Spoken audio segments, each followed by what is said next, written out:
नमस्कार, मैं हूं अनीता और आप देख रहे हैं मैं भी भारत का न्यूज बुलेटिन आदिवासी डेली। आज के बुलेटिन में आपको दिखाएंगे नागालैंड में बीजेपी ने चला बड़ा दांव, घोषणा पत्र में पूर्वी नागालैंड पर जोर। त्रिपुरा में कल मतदान से पहले हजारों सुरक्षा कर्मियों ने संभाला मोर्चा। SC/ST एक्ट पर कर्नाटक सरकार को लगी हाईकोर्ट की फटकार और केरल में भूमि अधिकार के लिए आंदोलन को तैयार आदिवासी। अस्मिता और अधिकार में बताएंगे आदिवासी क्रिकेटर मिन्नू मणि के बारे में। तो शुरुआत करते हैं हेडलाइंस के साथ। नागालैंड चुनाव के लिए बीजेपी ने जारी किया घोषणा पत्र, पूर्वी नागालैंड पर दिया खासा जोर। त्रिपुरा में कल होगा चुनाव के लिए मतदान, हजारों सुरक्षा कर्मियों ने संभाला मोर्चा। जानेंगे खास आदिवासी नेताओं के बारे में। केरल में भूमि अधिकार के लिए आंदोलन करेंगे आदिवासी, 19 फरवरी को कर सकते हैं घोषणा। कर्नाटक हाईकोर्ट ने लगाई बोम्मई सरकार को फटकार, SC/ST एक्ट के प्रभावी कार्यान्वयन पर सरकार के ढीले रवैये पर सवाल। MBB पोल में जानेंगे क्यों आदिवासियों के प्रति उदासीन है पुलिस और प्रशासन व्यवस्था। और अब खबरें विस्तार से। आज के बुलेटिन की शुरुआत करते हैं बड़ी खबर से और खबर है नागालैंड से। नागालैंड में विधानसभा चुनाव के लिए बीजेपी ने अपना घोषणा पत्र जारी कर दिया है। पार्टी की ओर से इसे संकल्प पत्र नाम दिया गया है। बीजेपी के राष्ट्रीय अध्यक्ष JP नड्डा ने इसे जारी किया। बीजेपी ने अपने घोषणा पत्र में पूर्वी नागालैंड पर विशेष ध्यान दिया है। पार्टी ने इसके लिए एक विशेष पैकेज देने और क्षेत्र के समग्र विकास के लिए एक विकास बोर्ड गठित करने का वादा किया। घोषणा पत्र में कहा गया है कि हम ट्रांस नागालैंड राजमार्ग के निर्माण में तेजी लाने के लिए केंद्र सरकार के साथ काम करेंगे ताकि विभिन्न जिलों में खासकर पूर्वी नागालैंड तक आसानी से पहुंचा जा सके। आपको बता दें, चुनाव तारीखों की घोषणा के बाद पूर्वी नागालैंड सुर्खियों में आया था क्योंकि क्षेत्र के 6 जिलों को मिलाकर एक अलग राज्य की मांग को लेकर एक संगठन द्वारा वोट बहिष्कार का आह्वान किया गया था। हालांकि बाद में इस कॉल को वापस ले लिया गया। बीजेपी के घोषणा पत्र में नागा पहचान को संरक्षित करने के लिए 1000 करोड़ रुपए के निवेश के साथ एक समर्पित नागालैंड सांस्कृतिक अनुसंधान कोष स्थापित करने, एक सांस्कृतिक विद्यालय स्थापित करने और सभी प्रमुख आदिवासी त्योहारों के विस्तार के लिए 100 करोड़ रुपए के निवेश का वादा किया गया है। आपको बता दें, नागालैंड में विधानसभा की 60 सीटों के चुनाव के लिए 27 फरवरी को मतदान होगा और चुनाव के नतीजे 2 मार्च को आएंगे। नागालैंड में नेशनल डेमोक्रेटिक प्रोग्रेसिव पार्टी यानी NDPP की सरकार है और बीजेपी सत्ता में सहयोगी है। गठबंधन में नेफ्यू रियो को मुख्यमंत्री बनाया गया था। इस बार भी बीजेपी और NDPP साथ मिलकर चुनाव लड़ रहे हैं। इस बार NDPP ने 40 और बीजेपी ने 20 सीटों पर अपने उम्मीदवार उतारे हैं। और नागालैंड के साथ ही इस बार त्रिपुरा में भी चुनाव है। त्रिपुरा में कल 60 विधानसभा सीटों के लिए वोट डाले जाएंगे। इससे पहले मंगलवार को 1 महीने से ज्यादा समय से चले आ रहा चुनाव प्रचार अभियान भी समाप्त हो गया। कल राज्य में भारी सुरक्षा व्यवस्था के बीच 8 जिलों के सभी 60 विधानसभा क्षेत्रों में मतदान होगा। राज्य में लगभग 31,000 मतदान कर्मी अपने निर्धारित 3,327 मतदान केंद्रों पर पहुंच चुके हैं। इस बार विधानसभा चुनाव में 31 महिलाओं सहित कुल 259 उम्मीदवार मैदान में हैं। हिंसा मुक्त चुनाव के लिए केंद्रीय सशस्त्र पुलिस बल की 400 कंपनियां यानी लगभग 30,000 सुरक्षाकर्मी राज्य में तैनात हैं। असम राइफल्स, सीमा सुरक्षा बल, केंद्रीय रिजर्व पुलिस बल, केंद्रीय औद्योगिक सुरक्षा बल और लगभग 9,000 त्रिपुरा स्टेट राइफल्स के जवान और 6,000 से ज्यादा त्रिपुरा पुलिस कर्मियों को भी तैनात किया गया है। चुनाव सिर्फ राज्य स्तर में नहीं, नेशनल मीडिया में भी काफ़ी हेडलाइंस रही है क्योंकि पहले बार एक रीजनल पार्टी ने ग्रेटर त्रिपुरा मांग को उठाने में कामयाब रहे। त्रिपुरा मोथा ने ग्रेटर त्रिपुरा की मांग को एक चुनावी मांग में बदल दिया है। ऐसे में त्रिपुरा के हर पॉलिटिकल पार्टी अब त्रिपुरा सा वोट पर ही इम्पोर्टेंस दे रही है। मैं भी भारत के लिए मैं शैलेन कोलोई त्रिपुरा से। आपको बता दें, त्रिपुरा में पहली बार कांग्रेस और माकपा के नेतृत्व वाला वाम मोर्चा सीट बंटवारे के तहत संयुक्त रूप से चुनाव लड़ रहा है। वहीं बीजेपी ने अपने सहयोगी indigenous peoples front of Tripura यानी आईपीएफटी के साथ मिलकर चुनाव लड़ने की घोषणा की। इस बार राज्य में एक नई क्षेत्रीय आदिवासी पार्टी टिपरामोथा भी मैदान में है। त्रिपुरा में इस बार हो रहे विधानसभा चुनाव ने पूरे देश का ध्यान अपनी तरफ खींचा है।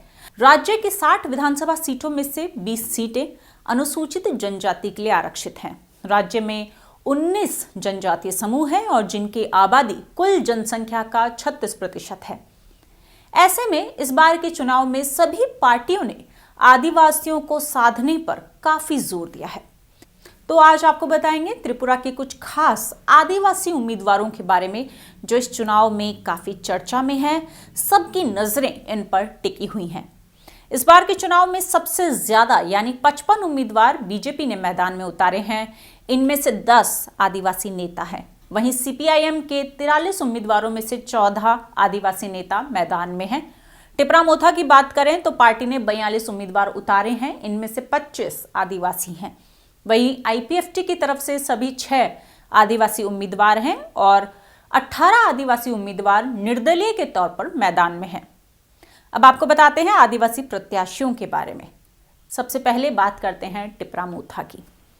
टिपरामोथा ने बागमा से अपने सबसे प्रबल दावेदार पूर्णचंद्र जमातिया को उतारा है। जमातिया टीटीएडीसी यानी त्रिपुरा जनजातीय क्षेत्र स्वायत्त जिला परिषद के मुख्य कार्यकारी सदस्य हैं।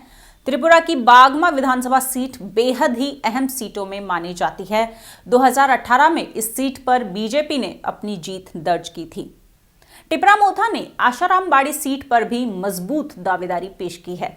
यहां से पार्टी के नेता अनिमेश देबबर्मा चुनाव लड़ रही हैं। फिलहाल वो त्रिपुरा टीटीएडीसी के उप कार्यकारी सदस्य हैं। ये 2018 के चुनाव में रामचंद्र घाट सीट पर निर्दलीय प्रत्याशी के तौर पर मैदान में थे, लेकिन तब इन्हें हार का सामना करना पड़ा था। अंबासा सीट पर टिपरामोथा ने त्रिपुरा जनजातीय क्षेत्र स्वायत्त जिला परिषद के सदस्य चितरंजन देबबर्मा को मैदान में उतारा है। वहीं एक और क्षेत्रीय पार्टी आईपीएफटी ने भी त्रिपुरा चुनाव में अपने 6 उम्मीदवार उतारे हैं। ये सभी आदिवासी नेता हैं। इसमें भी कांचनपुर सीट से प्रेम कुमार रियांग मैदान में है। साल 2018 में भी उन्होंने इसी सीट से जीत दर्ज की थी। कांचनपुर इलाका ब्रू जनजाति के लिए जाना जाता है। आईपीएफटी ने आशाराम बाड़ी सीट से जयंती देबबर्मा को उतारा है। जयंती पार्टी के संरक्षक और पूर्व राजस्व मंत्री नरेश चंद्र देबबर्मा की बेटी हैं। बीजेपी की बात करें तो पार्टी के सबसे खास आदिवासी उम्मीदवार हैं जिष्णु देबबर्मा। ये त्रिपुरा की रॉयल फैमिली से हैं और फिलहाल राज्य में उप मुख्यमंत्री के पद पर हैं। पार्टी ने इन्हें चारीलाम सीट से मैदान में उतारा है। सीपीआईएम के आदिवासी नेताओं की बात करें तो पार्टी ने अपने राज्य सचिव जितेंद्र चौधरी को सबरूम सीट से प्रत्याशी बनाया है। ये पार्टी के सबसे प्रबल दावेदार हैं। इस तरह की खबरें भी हैं कि कांग्रेस और वाम गठबंधन के सत्ता में आने की स्थिति में चौधरी ही मुख्यमंत्री होंगे। वहीं मांडाई सीट से सीपीआईएम ने राधा चरण देबबर्मा को मैदान में उतारा है। वो टीटीएडीसी में मुख्य कार्यकारी सदस्य भी रह चुके हैं। इस बार के चुनाव में निर्दलीय उम्मीदवार डॉक्टर अतुल देबबर्मा भी काफी चर्चा में है। वो एम्स के डॉक्टर हैं और कृष्णपुर से सिटिंग विधायक है। इसी सीट से वो अपनी दावेदारी पेश करेंगे। दरअसल अतुल देबबर्मा बीजेपी के विधायक रह चुके हैं। इसी साल 30 जनवरी को उन्होंने पार्टी छोड़ दी थी। बीजेपी ने उन्हें टिकट नहीं दिया था, इसलिए वो निर्दलीय के तौर पर ही चुनाव लड़ रहे हैं। और त्रिपुरा चुनाव पर ज्यादा चर्चा करने के लिए हमारे साथ जुड़ रहे हैं एमबीबी संवाददाता सेलेन कोलोई। सेलेन, हमने सभी राज्यों में चुनाव को देखा है, लेकिन पहली बार देख रहे हैं कि आदिवासी किसी चुनाव के केंद्र में है। क्या लगता है आपको टिपरामोथा जैसी पार्टी की वजह से जो सारी राष्ट्रीय पार्टियां हैं उन्होंने आदिवासियों पर फोकस करा है? ऐसे में इस चुनाव में कहीं ना कहीं ये देखा जा सकता है कि आदिवासियों को साधने की कोशिश की गई है। एक्चुअली देखिए, ऐसा है, त्रिपुरा में जितने बार भी चुनाव हुई है हर वक्त ट्राइबल वोटर पे ही इम्पोर्टेंस दिया जाता है त्रिपुरा में, क्योंकि त्रिपुरा में ट्राइबल वोटर का मेजोरिटी ज्यादा था।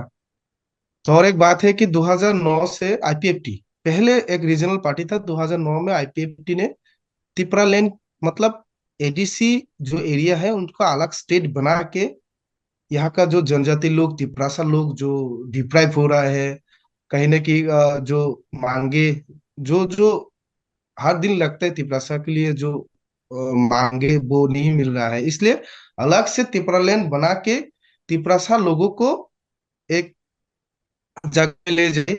ये मांगे लेके 2009, शायद 9 से ही तिपरा लैंड, जो आईपीएफटी ने पहला रीजनल पार्टी आईपीएफटी ने तिपरा लैंड जो मांग को लेके आईपीएफटी ने जन्म लिया था। उसके बाद पिछले जो चुनाव है 2018 का चुनाव, तब बीजेपी ने त्रिपुरा में पहले बार सरकार में आए।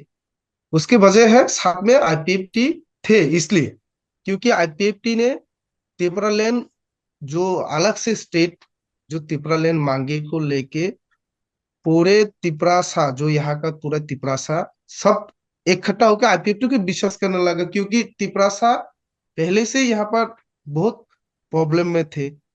तो आईपीएफटी और बीजेपी के साथ गठबंधन होकर 2018 में सरकार में आई। लेकिन 18 के बाद आईपीएफटी ने जो जो प्रोमिसेस तिपरासा लोगों को दिया है, मतलब जैसे कि तिपरा लैंड के लिए अलग से एक कमेटी भी बना था, हाई मोडलिटी कमेटी। इलेक्शंस के पहले बहुत बात किए थे, लेकिन इलेक्शंस के बाद सरकार में आने के बाद त्रिपुरा लैंड के बाद कुछ नहीं हुआ। त्रिपुरा असेंबली में भी त्रिपुरा लैंड के लिए कुछ मांगे उठानी, एक दो त्रिपुरा आईपीएफटी के एक दो लीडर्स त्रिपुरा लैंड के लिए कुछ बोला था, लेकिन कुछ हुआ नहीं। तो उसके बाद 2021 में यहाँ का एक त्रिपुरा मौथा महाराजा, यहाँ का महाराजा प्रद्युत विक्रमानिका जी ने पहले बार त्रिपुरा मौथा पहले एक एनजीओ था जो सीए के खिलाफ और मतलब यहाँ का जो रीजनल जो तिपरासा लोगों के लिए निकला था एनजीओ करके, जो सीए के खिलाफ पहले एक फाइट किया था। तो उसके बाद धीरे धीरे 2021 में एडीसी में इलेक्शंस हुए, तो एडीसी में त्रिपुरा मौथा ने त्रिपुरा लैंड के साथ ग्रेटर त्रिपुरा लैंड जोड़ के फिर से वो अलग से तिपरासा लोगों के लिए अलग से ग्रेटर त्रिपुरा की मांगे उठा के इलेक्शंस में फाइट किए। और एक बात है कि त्रिपुरा लैंड मांग को लेके जो आईपीएफटी सत्ता में आए थे बीजेपी के साथ, वो सरकार में आने के बाद त्रिपुरा लैंड मांगे को भूल गई है। और धीरे धीरे आम जो पब्लिक है, त्रिपुरा से जो पब्लिक है, धीरे धीरे आईपीएफटी के ऊपर विश्वास छोड़ने लगा और यह त्रिपुरा माता की ऊपर धीरे धीरे आने लगा।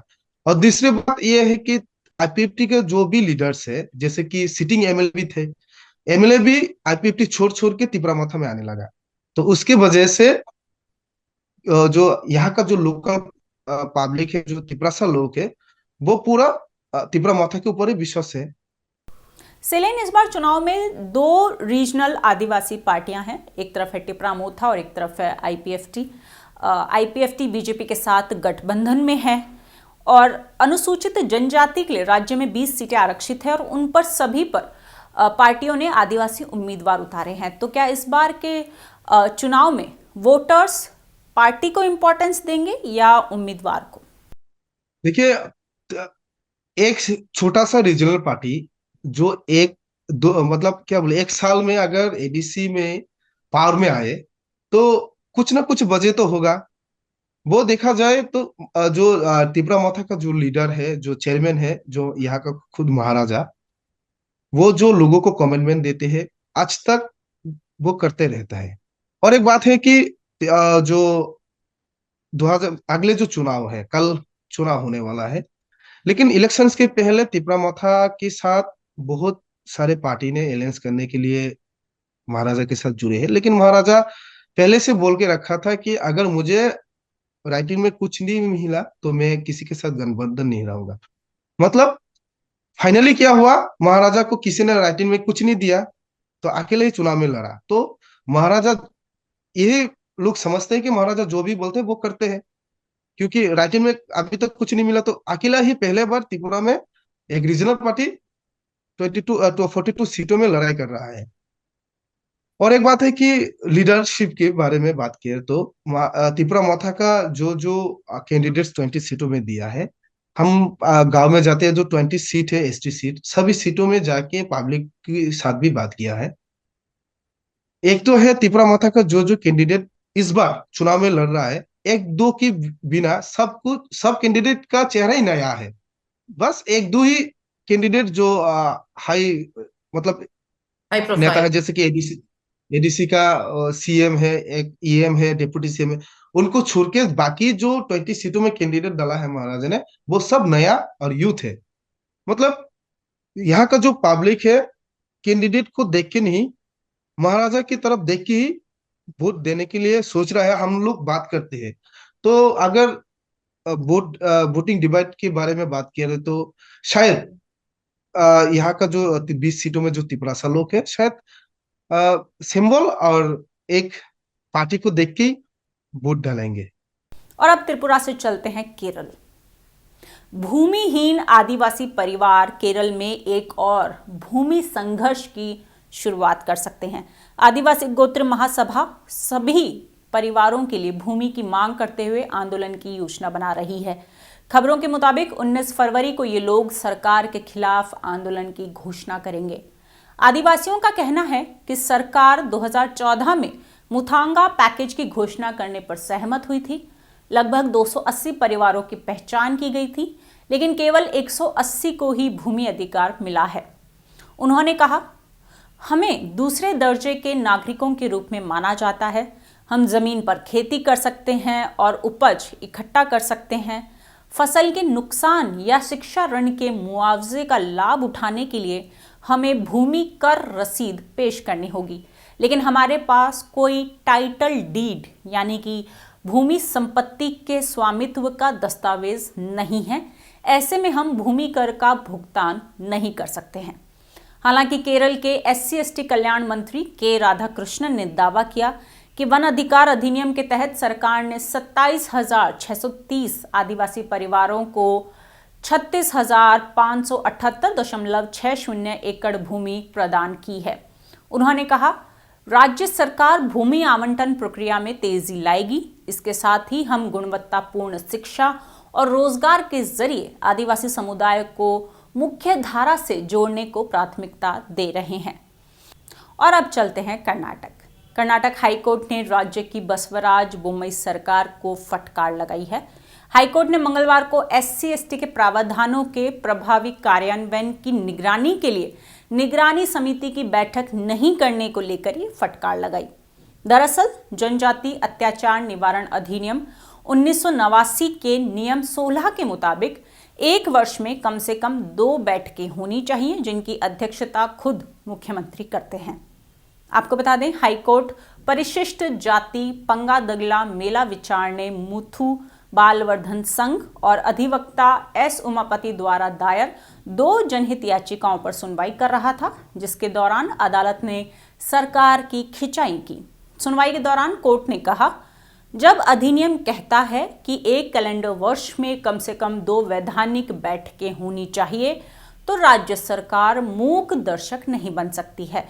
1 साल में एक भी बैठक नहीं करना निश्चित तौर पर इस कोर्ट को दिए आश्वासन की अनुपालना नहीं है। हम उम्मीद करते हैं कि राज्य सरकार भविष्य में इस तरह की ढिलाई नहीं करेगी और अत्याचार अधिनियम और नियमों के प्रावधानों का सख्ती से पालन करेगी। कोर्ट ने राज्य सरकार को जनवरी और जुलाई में 2 बैठकें कराने का निर्देश दिया था। हालांकि राज्य ने 2021 में एक ही बैठक बुलाई, जबकि 2022 और 23 में अब तक कोई बैठक नहीं हुई है।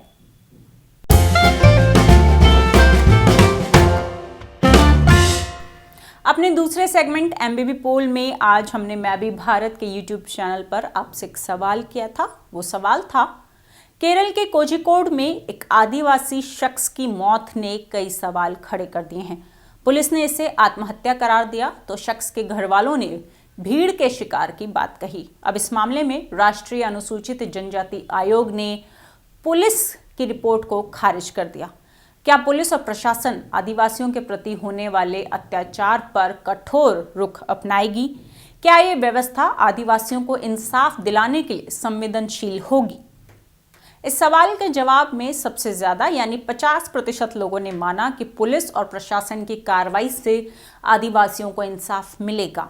वहीं 44% लोगों के मुताबिक पुलिस प्रशासन इस तरह की घटना को आम बताकर कार्रवाई नहीं करती है, जबकि 6% लोगों ने पता नहीं का ऑप्शन चुना। लेकिन हमने ये सवाल क्यों पूछा था? हाल ही में केरल के वायनाड की एक आदिवासी बस्ती के 46 वर्षीय शख्स को कोझिकोड मेडिकल कॉलेज के पास मृत पाया गया था। विश्वनाथ का शव शनिवार को कोझिकोड के सरकारी मेडिकल कॉलेज अस्पताल के पास पेड़ से लटका पाया गया था। पुलिस ने अपनी रिपोर्ट में उनकी मौत को आत्महत्या करार दिया था। हालांकि उनके भाई ने आरोप लगाया कि भीड़ ने कथित तौर पर उस पर चोरी का आरोप लगाते हुए हमला किया और उसे बेरहमी से पीटा गया, जिसने उसे आत्महत्या के लिए मजबूर कर दिया। भाई ने मामले की विस्तृत जांच की भी मांग की, जिसके बाद राज्य मानवाधिकार आयोग और राज्य SC/ST आयोग ने घटना में मामला दर्ज किया था। आज राष्ट्रीय अनुसूचित जनजाति आयोग ने पुलिस की रिपोर्ट को खारिज कर दिया है। आयोग ने पूछा कि क्या कोई बिना किसी कारण के आत्महत्या कर सकता है। आयोग ने पुलिस प्रशासन को फटकार लगाते हुए अनुसूचित जनजाति अत्याचार निवारण अधिनियम के तहत मामला दर्ज करने और 4 दिन में नई रिपोर्ट देने का निर्देश दिया है। साल 2022 में आज़ादी के 75 वर्ष पूरे होने पर जश्न शुरू हुआ। इसे सरकार ने आज़ादी का अमृत महोत्सव नाम दिया। इस उत्सव में चल रहे कार्यक्रमों के दौरान देश के आदिवासियों पर लगातार चर्चा की जा रही है।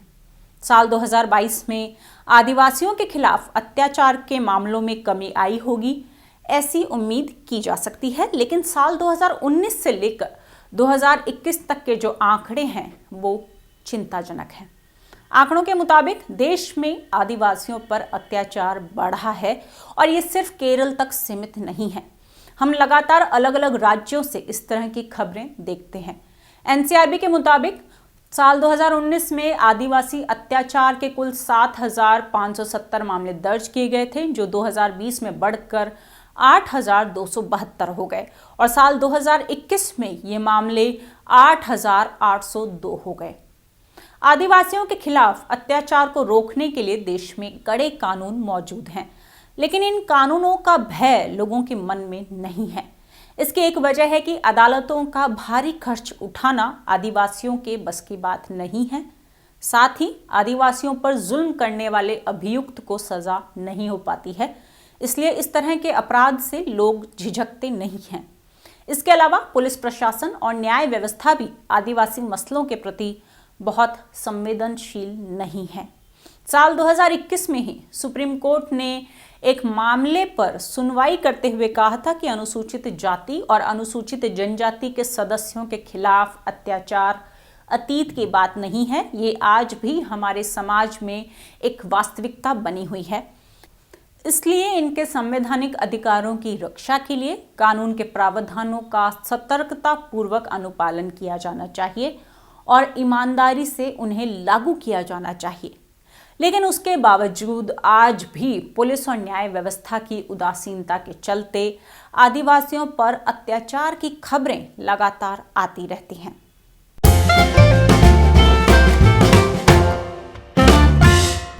अपने तीसरे और आखिरी सेगमेंट अस्मिता और अधिकार में आज आपको बताएंगे केरल की आदिवासी क्रिकेटर मिन्नू मणि के बारे में। हाल ही में विमेंस प्रीमियर लीग 2023 के लिए हुई नीलामी से मिन्नू मणि का नाम अचानक सुर्खियों में आ गया। केरल के आदिवासी क्रिकेटर मिन्नू मणि को इस नीलामी में दिल्ली कैपिटल्स टीम ने 30 लाख रुपए में खरीदा है। इस खबर के मिलने के बाद मीनू ने कहा, मैंने अपनी जिंदगी में कभी 30 लाख रुपए नहीं देखे। मैं फिलहाल कैसा महसूस कर रही हूँ ये बताने के लिए मेरे पास शब्द ही नहीं है। वायनाड से IPL तक का सफर मिन्नू के लिए आसान नहीं रहा। मिन्नू वायनाड की कुरिचिया जनजाति से है और उनके पिता दिहाड़ी मजदूर हैं। जब मिन्नू 10 साल की थी तब उन्होंने धान के खेतों में अपने भाइयों के साथ क्रिकेट खेलना शुरू कर दिया था। हालांकि तब उनके माता पिता इसके खिलाफ थे, लेकिन वो वायनाड के अंडर 13 टीम में चुन ली गई। इसके बाद स्टेट कैंप के लिए भी उनका सिलेक्शन हो गया। मिन्नू ने जल्दी ही केरल की अंडर 16 टीम में अपनी जगह बनाई और 1 साल के भीतर सीनियर टीम में पहुंच गई। मिन्नू केरल महिला टीम का अहम हिस्सा रही हैं और चैलेंजर ट्रॉफी में भारत A और इंडिया ब्लू के लिए खेल चुकी हैं। दाएं हाथ की ऑफ स्पिनर और बाएं हाथ की बल्लेबाज मीनू हाल ही में खत्म हुए महिला अखिल भारतीय एक दिवसीय टूर्नामेंट के 8 मैचों में 246 रन बनाकर सबसे ज्यादा रन बनाने वाली खिलाड़ी रहीं और साथ ही उन्होंने 12 विकेट भी चटकाए। आईपीएल कॉन्ट्रैक्ट मिलते ही ज्यादातर खिलाड़ी महंगी गाड़ियां या घर खरीदते हैं, लेकिन मीनू की ख्वाहिश छोटी सी है। वो एक स्कूटर खरीदना चाहती हैं। इससे उन्हें प्रैक्टिस के लिए रोज जो 4 बस बदलनी पड़ती हैं उस परेशानी से निजात मिल जाएगा, जिससे वो अपनी ट्रेनिंग पर और ज्यादा ध्यान दे पाएंगी। और ये था आज का हमारा आदिवासी डेली बुलेटिन। अगर आप हमसे जुड़ना चाहते हैं तो नीचे दिए गए व्हाट्सएप नंबर पर हमें मिस कॉल दें। अगर आप कोई सुझाव हमें भेजना चाहते हैं तो कमेंट बॉक्स में लिख कर बताएं। इस वीडियो को लाइक करें और शेयर ज़रूर करें। इसके साथ ही मैं भी भारत के यूट्यूब चैनल को सब्सक्राइब करना ना भूलें। धन्यवाद।